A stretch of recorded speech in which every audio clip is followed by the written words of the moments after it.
Lady Colin Campbell, what on earth is going on? Just weeks after you revealed to the world this close, shall we say, friendship that Prince Harry had developed with a certain young lady in Montecito, they claim to be packing their bags. This whole situation is very interesting because once Meghan and those children are back in the United Kingdom, that means that the marital home is in the United Kingdom. That means that Harry is in a far stronger position in terms of any future place where, in the event of a permanent separation or divorce.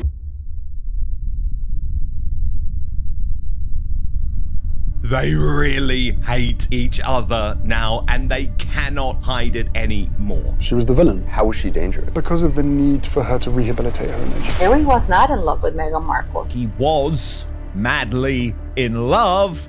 The veil is now lifting. Harry and Meghan are back in Britain this month. Vans booked, school places taken, the lot. And on Thursday night, a woman who had spent 8 days watching a calendar finally said it out loud. Lady Colin Campbell says he is not coming home. She says he is running. Before we get to what he is running from, look at how the country he picked over this one waved him off. The New York Post gave it the front page. Our long national nightmare is over. Harry and Meghan returning to the UK after failing to take the colonies. He took Meghan and the kids. They came over privately to see the King a few weeks ago. When she said, "I'll never set foot in this country again," and when she said the royal family is racist, and when she slagged off almost every bit of the institution, why does she still want her daughter and son to be a prince and princess then? Part of a racist institution. An American comic went one better. "We finally found a deportation," he said, "that all Americans agree on. That is the send-off. No farewell tour, no thank you note. A shrug and a street party. And over here, nobody is even pretending anymore." Neil Sean went on American television and gave the whole 6-year experiment 2 words: broke and busted. Tom Bauer, who has spent years on these two, says Harry lives in a fantasy world and called him a blunderbuss. His prediction is that the fall of the Sussexes will be the great story, and there is only one way it goes. Harry is only coming back because he's got nothing to do in California. He's coming back because he's trying desperately to somehow rebuild a life here. It isn't going to work. Not only has he got nowhere to live, but these charities, the Well Child, it's all that's piffling. It's nothing in terms of the real charities. And in Invictus, he's got no important. He can do everything on the telephone or on the Zoom. Mm-hmm. He doesn't need to be back. No, this is Harry desperately trying to find and build a new life in Britain. Angela Levin says they are horrendous, that it is ruthless, and it is war, and that they are lying all the way through. Robert Jobson has a name for it now. We had Megxit. This, he says, is Regrexit, and his sums on why Harry would grab a small royal job if one were offered are brutally simple. He would take it, said Jobson, and the reason is obvious. It beats selling jam. I'll go further than any of them. I wouldn't have the pair of them back in this country at all. The brass neck of it, 6 years telling the world we are racist, and now the Vans are booked. Meghan's jam failed to sell out. Her season 2 of her cooking show was an absolute disaster. And this man, I think, will be asking Dad for a little bit more money very, very quickly. I only see bad things on the horizon. And I think also he's trying to get back in with the King because he knows he'll never be able to get back in with William. So that is the room these two are walking into. Nobody is arguing about whether they should come. The argument is about why. Which brings us back to Lady C. Her account runs like this. She was fed information from the 12th of August and kept quiet, and the last update landed the morning she went on air. On the 11th of August, she was told there was a meeting with federal authorities in America. Going through paperwork Harry submitted around 2021 for his entry to the United States. I have been fed information starting on the 12th of August, which I have kept stum about because I felt it was irresponsible of me to do anything in terms of revealing what was going on. Harry and Meghan, it's all cock and bull. They're not moving back to the United Kingdom because they want to. Her words, a strong belief by the feds that Harry lied on his paperwork. And then the sentence the whole week turns on. If they didn't jump, he was going to be pushed, and they could not afford the embarrassment of him possibly being arrested. And before anyone says that is just a commentator talking, wait. She sat on it for 8 days before she breathed a word of it, and she came with dates. It is her claim, on her show, in her words. No document named, no official named, Nobody charged with a thing. They're moving back to the United Kingdom because Harry is endangered as a result of the feds. On the 11th of August, there was a meeting with the feds where they were inquiring into paperwork that he submitted. I mean, I don't have my notes in front of me, but I think it was in 2021 about his visa entry, and that there is a strong belief by the feds that Harry lied on his paperwork to be able to gain admission to the United States as, I suppose you could say, semi-permanent resident. Now look at her clock. Nothing at all on the 10th. A meeting with federal officers on the 11th, a family pact, and the whole thing in 2 national newspapers by the 20th. 8 or 9 days, as she put it. Here is the hole in it, and I would rather point at it myself than have you find it in the comments. On that same program, that same night, the host mentioned Tom Sykes has a chapter saying Harry had been planning this move for months. Sykes says a friend told him in the spring that Harry was already house hunting. Months of planning and 8 days of panic cannot both be true. You know, when you're writing a book, you're always having this struggle of what are you going to hold and what are you going to include. And I had a fairly lengthy chapter, which is now going to need to be rewritten, about how a friend of Harry's telling me that, you know, he was going to go house hunting, that he was looking, and that person said to me that he was looking in the Cotswolds near Highgrove, where, of course, he grew up, where he knows everybody, where he knows the pubs, where he knows the secret shortcuts and the footpaths and all those kinds of things, and still has a kind of network of people there. So which is it? That is the question this whole thing is built on. Whatever you make of the feds, 3 other people looked at this on Thursday. A broadcaster, a taxman, and the officer who used to keep Harry alive. Not one of them believes the reason we have been given. This one arrived with the price tag still on it, and all 4 of them ended up staring at the same object. A calendar. The broadcaster goes first.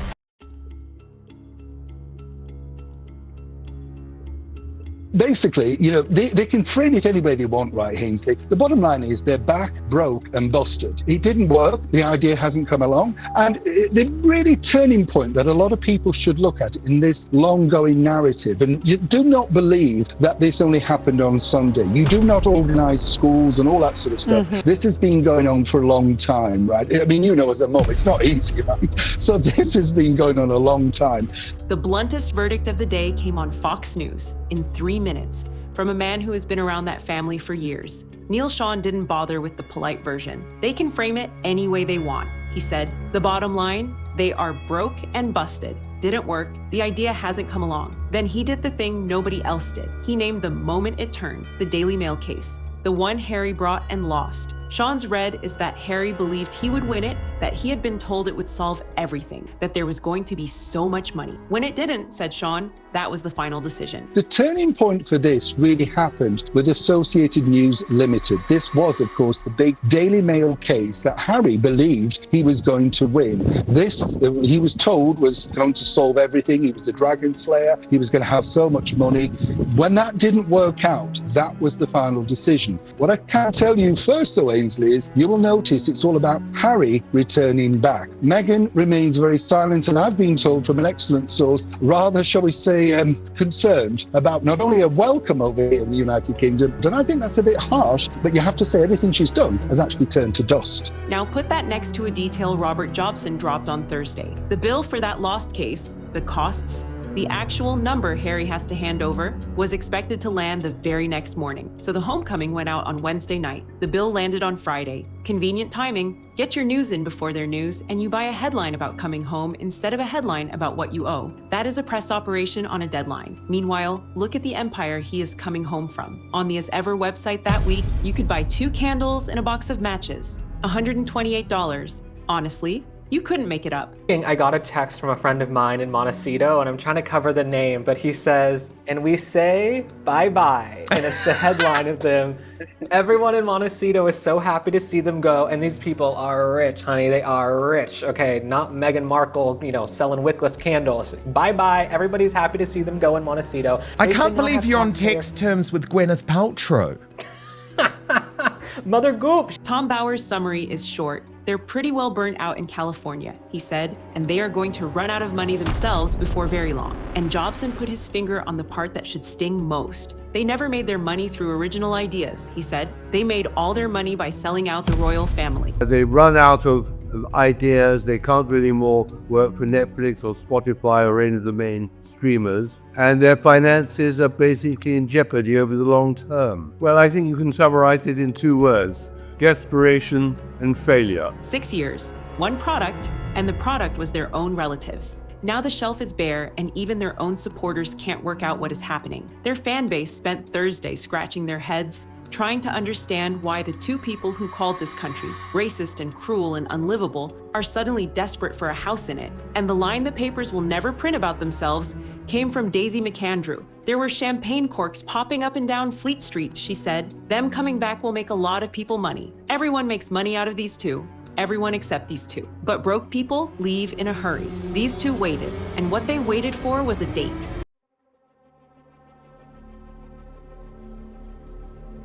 I was informed of this, and I would imagine, and I was actually also invited to approach people in the United Kingdom for them to raise questions which would in fact assure the feds of having further backup as to the possibility and the feasibility of, in fact, arresting Harry and depriving him. And I've been receiving lots of information about this, starting on the 12th of August. The most damaging thing said about Harry and Meghan on Thursday did not come from a royal expert. It came from an accountant. Nimish Shah is chief executive of the London tax firm Blick Rothenberg. He does not do royal gossip. He does tax. And when he looked at these dates, he reached for one word: immaculate. His full line was this: "It's good to see Harry and Meghan achieve 6 full tax years of non-UK residency to manage the temporary non-resident rules for capital gains tax. They have clearly had some good tax advice, and the timing of the move back to the UK is immaculate." That sentence is doing an enormous amount of work. So it's amazing that someone else is coming up with it as well, because this friend of mine, who I think you met him, Yes, I have. Good man. He's a genius, and he made the point. They are free and clear, they are not liable to tax on any of their American earnings for the previous 6 years. You know, say what you will, that's clever thinking. That's clever moving. And I mean, you can't really knock them for being so clever. I think in a funny sort of way, you have to admire them for being so clever. Let me take it apart slowly. There is a rule in this country built to stop wealthy people skipping abroad, cashing in, and then strolling home again. Leave and come back inside 5 years, and the taxman treats you as though you never left. Stay away longer. 6 complete tax years, and you're clear. 6 complete tax years. Keep that number in your head. They left in March 2020. The tax year closed on the 5th of April, a few weeks later, and that started the clock. Count forward, and the 6th one finished this April. It's called the temporary non-residence rule, and it means that if you leave the UK and come back within 5 years, you never really left. But if you stay out for more than 5 years, which in practice means 6 complete calendar years, you're golden. Now look at the Sussex calendar. They left in March 2020, just before the tax year ended on the 5th of April. They have now been non-resident for, surprise, the requisite 6 full tax years from 2020-21 to 25-26, and returning in August 26, a few months into the 7th. If income was cleverly structured as shares, that money is now safely beyond HMRC's 24% rate of capital gains tax reach. So, Lady C, it does make some financial sense. Every single one completed, not a month wasted. And the family lands back on British soil in August 2026, a few months into the 7th. 6 years to the month. Lady C had the same read from her own corner, texted to her by a friend the night before, and he had nothing to do with royal circles. Her verdict is crueler than any insult, and the reason is that it isn't one. It's a compliment. You can't really knock them for being so clever, she said. In a funny sort of way, you have to admire them for being so clever. Harry and Meghan have understood that if they didn't jump, he was going to be pushed. And they could not afford the embarrassment of him possibly being arrested. While now, if he's no longer living in America, I think they are hoping that the whole thing will go away. She has a word for the pattern too, a Meghan stunt, a woman who creates a situation, then at the 99th hour dodges the consequences by doing something nobody saw coming. None of that breaks a rule, and that is what makes it worse. It is legal, ordinary, and available to any rich family with a decent accountant. That is exactly the point. A man who misses his father books a flight. This one waited for a tax year to close, so the calendar told them when. Now here is what the move itself buys.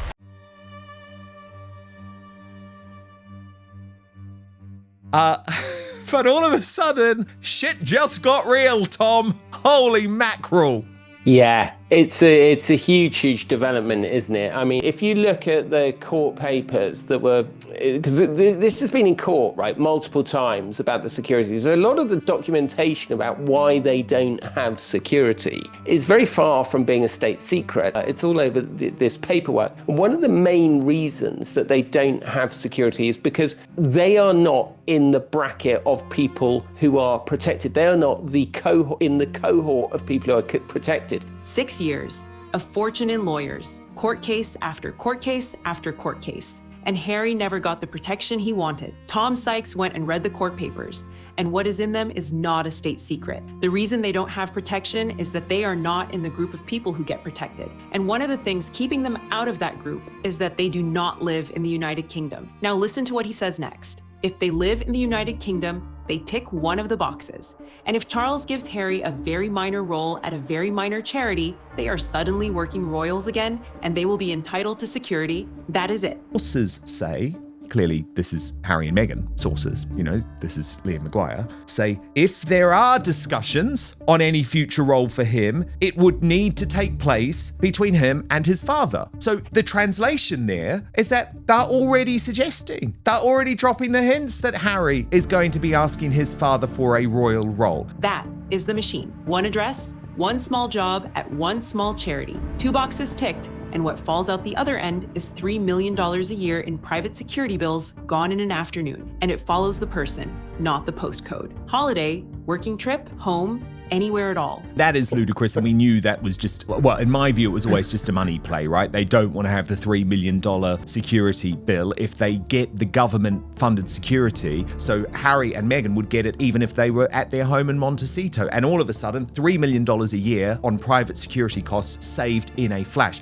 Robert Jobson's number is bigger again. He puts it at $4 million off Harry's bill. And then he adds the sentence that should stop the room. He might not include Meghan in that deal. And if you think that door isn't already propped open, go and read the Sun's own story properly. First line, and it reads beautifully. No public money, no official royal duties of any kind.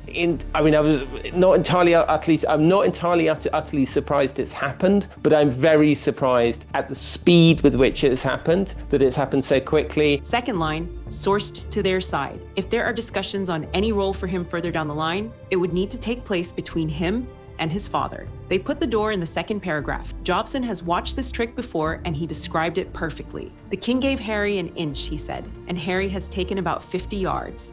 Sources say he naturally welcomes the opportunity to see more of the Sussex family in a personal and private capacity, but the king is clear that there will be no alteration to the Duke and Duchess's role and status as private individuals and non-working royals in keeping with their clearly expressed wishes and agreement over past years. There is no half-in, half-out option. Now, this is the king being weak. I'm just going to say it because the mainstream media will not say it. He says, in keeping with their clearly expressed wishes and agreements over past years. Yeah, they've changed their mind. They've changed their mind, Richard, because they realise they're not making the money. 6 years ago, these two were in dreadful fear of their lives. Last year, it was acid attacks, knife attacks, a press whipping up hatred against them, a country too dangerous for the children. As Sykes put it, now it's fine for them. Somebody should tell the man who used to keep them alive.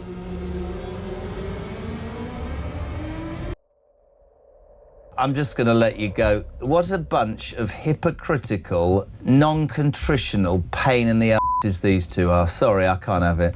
They are horrendous, actually. And unfortunately, they've come with a terrible attitude because they're going to make things that are easy for them, see the king now and then twist it. Meghan's going to make her book out of it, and Harry is going to make money out of it. It's just too awful. He was asked to go on air at midnight and he turned it down, and not out of loyalty to anybody. He was simply too stunned to talk. Di Davies ran the Royal Protection Command for years. Not a pundit, not a biographer with a book to shift, the person who ran the thing. He was shocked and amazed, he said. After 6 years of Harry telling the world this country was not safe for his wife and children, he called it a 100% U-turn and asked what on earth is going on. Well, this is a huge thing, isn't it? That is actually a man who walked away from his family and the great thing of this country and decided that they were awful, was very rude about them, and they would never go and see them again. And then suddenly, whoosh, in no time, well, it's obviously 6 years, but no time from now that he's been talking to his father, he's decided what he's going to do. I think it's going to be dangerous, because why would he need to do it so quickly? Why? Then he turned on the palace. Somebody, he said, has already been looking into the whole structure, from homes to schools and all the rest of it. And his verdict on the official line that nobody at the palace knew a thing until Sunday came in 3 words. It beggars belief. Then he gave the number, and this is the one that stayed with me all day. There are over 1,000 fixated persons in this country. About 20% of them pose a threat. 1,000. He had also seen the polls that morning, putting roughly 85% of the country against this return. And he did not offer it as public opinion. He offered it as a threat assessment. There could be all manner of threats, he said, that would now have to be looked at as a consequence of this action. And I'm also amazed by the palace's barefaced insistence that the king didn't know till Sunday. Yeah, sure. Pull the other one, mate. It's got bells on. And the idea that the king just knew about this on Sunday is absolutely ridiculous. But the other point to say about this is that it's really hard to understand anything that's happened in the British royal family over the last couple of years. Sit with that a second, will you? How curious. Their own unpopularity has become a security cost, and the bill lands on people who never asked for any of it. The decision sits with a small group of men, mostly men as far as he knows, working from intelligence and risk. And the cost to the rest of us, again in his words, is many millions. I'm interested in though what you think or how you think these grifters are going to make a living. I mean, how are they going to make money in the UK apart from a book? Round-the-clock security, as we know, is massively expensive. They're not apparently selling the Montecito mansion for 15 million. So, you know, the cynics are going to go, oh my God, are the royal family / taxpayer paying for this? I hope not. I can't imagine William allowing that. The technical support that goes into a home is huge, he said, and it can't be done overnight. Meanwhile, the queue isn't moving.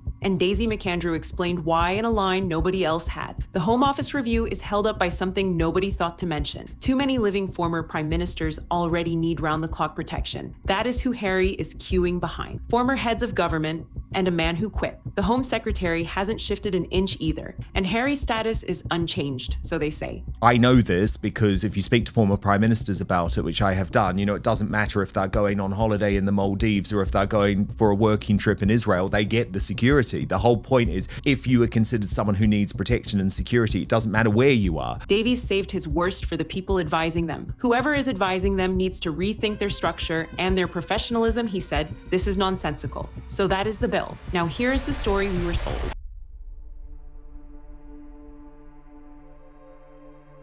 Let's remember, Harry and Meghan are very adept at propaganda and putting forth their latest version of whatever it is. I think we need to remember that it's not only William and Catherine who want to have little or nothing to do with Harry and Meghan, especially Meghan. It's also the Queen. The King himself has wanted to have very limited contact with them, and more so with his son than with his daughter-in-law. But he's not exactly been embracing either Harry or Meghan. Here is what his own people were telling journalists right up until the moment they weren't. Hannah Furness is the royal editor of The Telegraph. Her paper ran the story. It wasn't that long ago, she said, that sources in his camp were saying he's never been happier. He's learning to surf. He loves his life. There was this idea that they never looked backwards at all. There was nothing in Britain that they missed. Learning to surf. Good grief. And then, very recently, that same camp started briefing something completely different. It does not make any sense. These two are hugely unpopular characters. Look at their popularity ratings. The British public is not in a position to being ready to be one round on the issue of Meghan and Harry. I mean, it's not. It's going to be massively unpopular. It's going to be hugely destabilizing for the monarchy. It's going to present massive threat to William and Catherine, and it's also could present a problem to a future King George VII.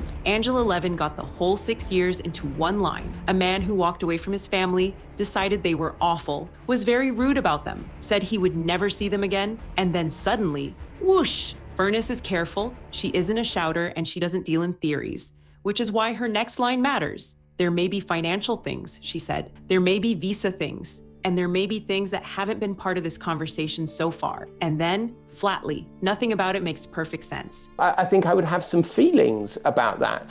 But what Harry has very skillfully done is he's exploited Charles's love for him, and Charles does love Harry. He adores Harry, the darling boy, you know. He's exploited it, and he's driven a wedge between the king and the heir. And by peeling off and separating William and the king, he's now got himself into a situation where he's basically able to come home with the king's blessing. And if there is a massive split at the heart of the crown, the king wants one thing and the heir wants another, and it's really damaging. That is the royal editor of the paper that broke the story, telling you the reason doesn't add up. She doesn't buy the Sunday line either. She'd be very surprised, she said, if Charles and his team hadn't known something was in the works. They'd had tea together in July. The idea that it never came up, in her words, does not wash. And the track record is not a matter of opinion. Tom Sykes ran through it. The press office swore blind it had nothing to do with a meeting the Sussex side had briefed. I do genuinely have a lot of sympathy with those people, because we've just been lied to over and over again by Harry and Meghan's press office. I mean, we were most notably lied to last year about the meeting between Meredith Maines and Tobin Andre. The Sussex press office swore blind that they were nothing to do with it. There was the Kardashians' consent that was said to exist and didn't. There was getting married in the back garden 3 days early, which the Archbishop of Canterbury pointed out would have been a serious crime. So what is that same operation briefing now? Page 6 got it. They want to be closer to the king, and they want the children building relationships with cousins. Lady C took 8 seconds to pull that apart. Think of the uncles and aunts. Exactly what family are the Sussexes speaking about? Lord Spencer doesn't have a family. My children run across his children socially all the time. They don't speak to their father. I mean, give me a break. What family? And also, his children, most of them, are not of an age for Harry and Meghan to be associating with playing happy families on behalf of Harry's 2 children. So where's the family? What family are we speaking about? Robert Jobson has the counting. 3 meetings with his son in 6 years, and he has seen his grandchildren twice. And now those same children are the reason for everything. Jobson has a harder word for how they got here. Treachery. 6 months of secret filming behind the king's back and behind William's, sold for a fortune. And Ailsa Anderson, press secretary to the late queen, says July was no reunion. No pictures, no briefing beyond confirming it happened. They tested the waters, she said. 2 newspapers ran it in the same hour and both called it a world exclusive. Isn't that interesting? Somebody handed it out.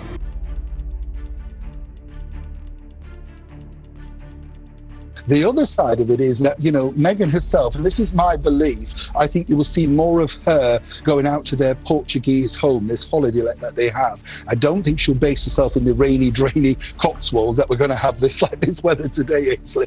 She's not going to enjoy it. Part of the problem, though, is, what will she fill her time with? Because a lot of the relationships that she had over here... Right. Let's count them up. 5 people, 5 different programs, 1 Thursday afternoon. Lady Colin Campbell says he is running from a federal inquiry. A royal broadcaster says they are broke and busted. A tax advisor says the calendar is immaculate. The former head of royal protection says it beggars belief. And the royal editor of the paper that broke it says nothing about it makes sense. 4 different answers, and 3 of them are pointing at the same month. The one thing not a single one of them believes is the reason the Sussexes gave.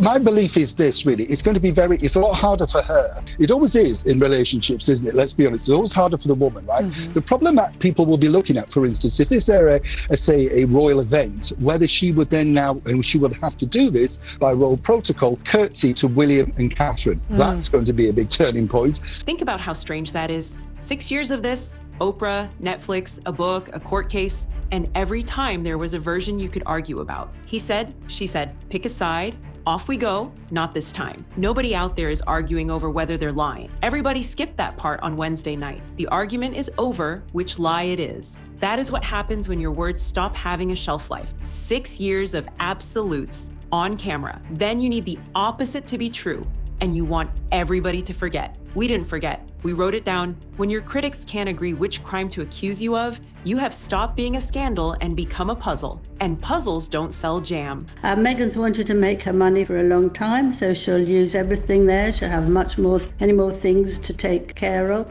It will make people feel that this is also what the king has done, because the relationship wasn't very good. And they will carry on doing this and making it more and more worse for the king. I think it's terrible. I think it will make him quite ill. I think it will make Catherine quite ill, because Meghan's going to go up to her and pretend that they're friends again. And, oh, hello, hi there. And Meghan and Catherine, I don't know how she will deal with it.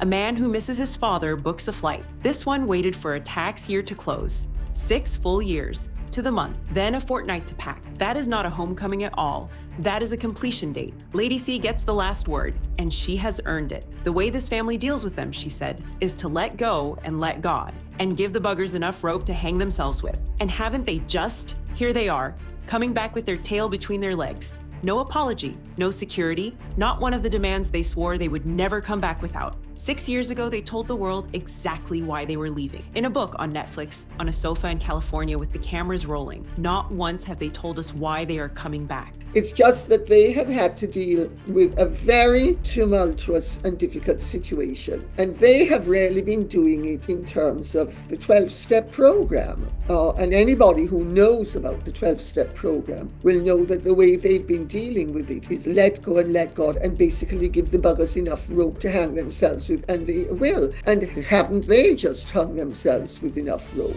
Because here they are, coming back, tail between the legs, no security. All the demands are no longer met. Where's the apology? I mean, Harry and Meghan said they would never return to the United Kingdom without an apology from the King and the Queen and from William. 9 people had a go at it on Thursday, and not one could get an answer out of them. They land at the end of this month, and the first photograph of that family on British soil is already worth more than anything they sold in 6 years in America. Mind you, nobody asked the rest of us whether we wanted the show back. If you ask me, that photograph is the whole point. And between you and me, it sells before the luggage is unpacked. Right, your turn? Which version do you buy? The feds or that calendar? Drop your verdict in the comments. I read every single one. Hit that like button. It genuinely helps this channel reach more people who care about these stories. And subscribe, there's plenty more landing this week. Next up, the arrival. Who is waiting at that airport?